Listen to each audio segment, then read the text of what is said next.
Une assemblée générale, c'est un temps privilégié pour les rencontres. Rencontres de travail, comme nous l'avons vu dans les 3 précédents épisodes. Des rencontres plus institutionnelles aussi, comme ici, avec le maire de Saint-Trojan-les-Bains et président de la communauté de communes de l'île d'Oléron. Lycée expérimental qui accueille des jeunes au niveau lycée en difficulté, en rupture scolaire et sociale. Voilà.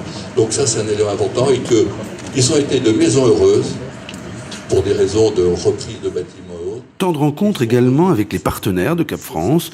Par exemple, le délégué général de l'UNAT, Union nationale des associations de tourisme, qui fédère des professionnels du tourisme et des acteurs de l'économie sociale et solidaire, avait fait le déplacement à Oléron.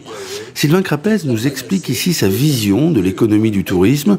Il pose aussi un regard sur le travail et l'image de Cap France et sa capacité à adapter ses fondamentaux. Il y a un retournement de l'économie touristique qui est devenue très clairement aujourd'hui une économie de la demande et de la demande individualisée. Donc même si nous proposons beaucoup d'offres, au sein de l'INAT, nous avons plus de 1400 sites et hébergements. Nous avons 66 membres nationaux et près de 600 adhérents partout en région. Donc une offre très large pour tous les publics tout au long de la vie. Mais on voit bien qu'aujourd'hui, le retournement, c'est quand même les attentes spécifiques des personnes, des groupes, des individus, des familles, des clients, des publics, on les appelle de différentes manières. Et en même temps, avec la montée en puissance à la fois du temps libre quand même, et aussi des tensions liées au pouvoir d'achat, de très fortes tensions sur les prix et aussi sur la diversité des propositions à faire. Donc l'émergence aussi par exemple du low cost fait qu'aujourd'hui très clairement un village comme celui-ci à Oléron, géré par Arc-en-Ciel, membre de Cap France, est clairement en concurrence avec un village vacances situé au Portugal ou en Tunisie ou en Turquie ou en Grèce. Cap France est intéressant dans ce sens où comme fédération elle a un ADN très fort.